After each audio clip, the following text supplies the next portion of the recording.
नमस्कार दोस्तों, आप सभी लोगों का स्वागत है अपने YouTube channel legal advisor AM में, जहां हम सभी लोग एक वीडियो लेक्चर सीरीज़ के माध्यम से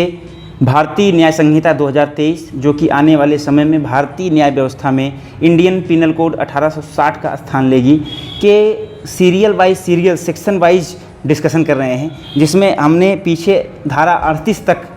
जो कि right of private defence which extend to any type of harm और डेथ ऑफ असलांट, यहाँ तक हम लोगों ने पढ़ लिया था। और आज हम लोग धारा 39 से अध्ययन प्रारंभ करेंगे। लेकिन इससे पहले हम लोग डिस्कशन प्रारंभ करें, आपसे निवेदन है कि अगर अभी तक आपने चैनल को सब्सक्राइब नहीं किया है तो सब्सक्राइब करके बेल आइकन दबाइए, ताकि आने वाले वीडियोस की आप तक पहुँचे अपडेट बिना किसी रुकावट के। और साथ ही साथ लाइक, शेयर और कमेंट करना ना भूलें। दोस्तों, धारा 39 यानी कि section 39 of Bharatiya Nyaya Sanhita 2023 provide that if the offence be not of any of the description specified in section 38। उन्होंने कहा कि अगर जो अपराध है वो इस प्रकृति का नहीं है जो कि धारा 38 में विशेष तौर पर वर्णित किए गए हैं, बताए गए हैं। अब धारा 38 में कौन कौन से अपराध बताए गए हैं, इसके लिए आप इसके जस्ट पहले वाली जो वीडियो है वो देखेंगे तो वो केवल धारा 38 पर ही आधारित है। और धारा 38 में जो 8 प्रकार के हमले बताए गए हैं, जिनमें स्पेशली ये बताया गया है कि असलांट की डेथ कारित करने का भी विक्टिम का राइट टू प्राइवेट डिफेंस का अधिकार है, उसको आप वहाँ देख सकते हैं। अब इसमें ये कहते हैं कि जो धारा 38 में स्पेसिफाइड हैं ऑफेंस, अगर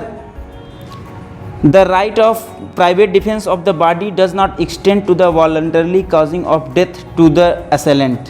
उन्होंने कहा कि जो धारा 38 में स्पेसिफाइड मेंशन किए गए हैं, उनके अतिरिक्त किसी भी प्रकार का अगर हमला होता है तो उस हमले से बचाव के लिए हमलावर की मृत्यु कारित करने का राइट टू प्राइवेट डिफेंस का अधिकार नहीं होगा। लेकिन but does extend under the restrictions specified in section 37, जो कि धारा 37 में जो रिस्ट्रिक्शंस लगाए गए हैं, जो बाध्यताएं हैं, उन बाध्यताओं के अंतर्गत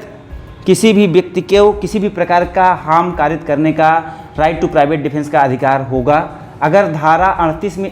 स्पेसिफाइड जो ऑफेंस बताए गए हैं, उन ऑफेंस के अतिरिक्त कोई भी असाल्ट होता है, कोई भी ऑफेंस होता है या उसका प्रयास होता है, तो किसी भी प्रकार का हार्म कारित करने का धारा 37 के रिस्ट्रिक्शन के अंतर्गत राइट टू प्राइवेट डिफेंस का अधिकार प्राप्त होगा, ऐसा धारा 39 कहता है। इसमें धारा 37 और धारा 38 दोनों के बारे में प्रोविज़न किए गए हैं, और 37 और 38 के लिए स्पेशल वीडियो है। धारा 37 के लिए भी एक वीडियो अलग से है और धारा 38 के लिए, उसको आप जाकर वहाँ देखेंगे तो आपको पता चलेगा कि धारा 37 के रिस्ट्रिक्शंस क्या हैं और धारा 38 में जो स्पेसिफाइड ऑफेंस है वो क्या है। अब धारा 40 ये कहती है कि the right of private defence of the body commences as soon as a reasonable apprehension of danger to the body arise from an attempt और threat to commit the offence though the offence may not have been committed, and it continues as long as such apprehension of danger to the body continues। उन्होंने कहा कि जो right of private defence of body है उसका प्रारंभ होता है जैसे ही व्यक्ति के शरीर को खतरा उत्पन्न हो जाए, जैसे ही वह व्यक्ति अपने आप को संकट में महसूस करे, उस संकट से निकलने के लिए, उस संकट को टालने के लिए व्यक्ति के राइट टू प्राइवेट डिफेंस का अधिकार प्रारंभ होता है। और जब तक वह खतरा समाप्त ना हो जाए, जब तक वह खतरा टल ना जाए, ऐसी संभावना समाप्त ना हो जाए कि जो असलांट है वो असाल्ट करेगा, वो हमला करेगा, जब तक ये संभावना समाप्त नहीं हो जाती है तब तक विक्टिम के पास राइट टू प्राइवेट डिफेंस का अधिकार रहता है, ऐसा धारा 40 प्रावधान करती है। धारा 41 कहती है the right of private defence of property extends under the restrictions specified in section 37 to the voluntarily causing of death और of any other harm to the wrongdoer if the offence the committing of which और the attempting to commit which occasions the exercise of the right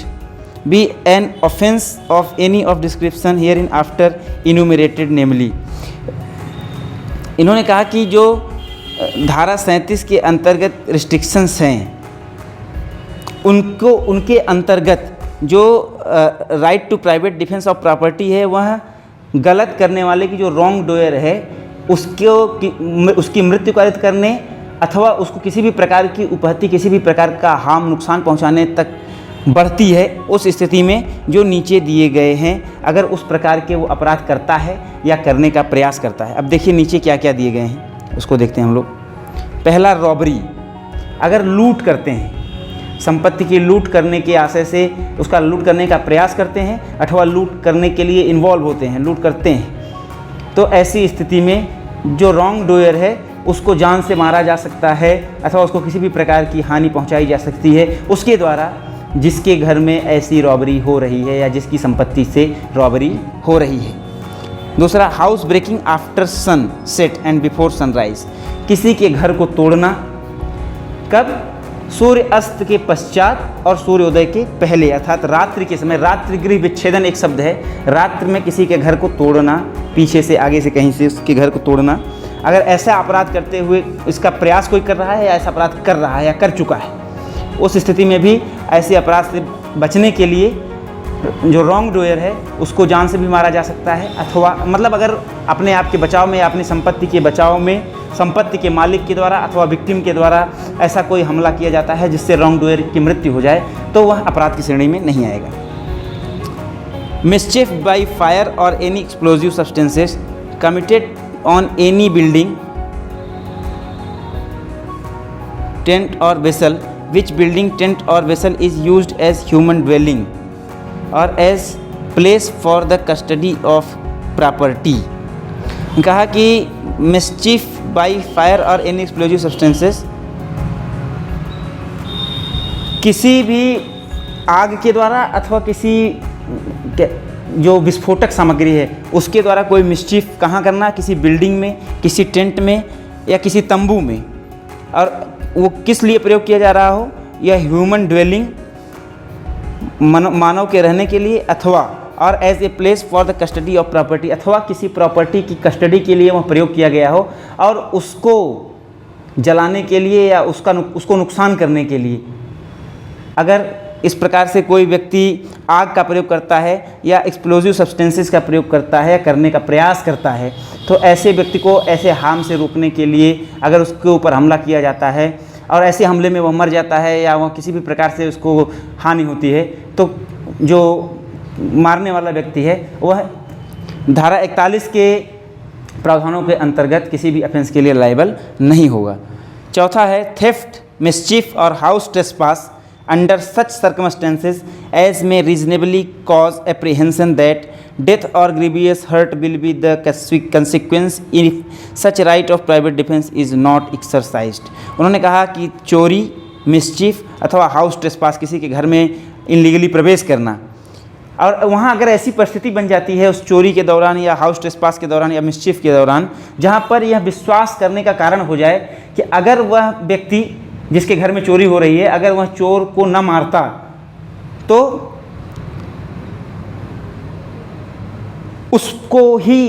उसकी ही death अथवा grievous hurt कारित हो जाती अपनी संपत्ति की सुरक्षा में। तो अपनी संपत्ति की सुरक्षा में अपनी मृत्यु अथवा ग्रीवियस हर्ट को रोकने के लिए थेफ्ट, मिसचीफ और हाउस ट्रेसपास में अगर उसको रोकने के लिए वह अपने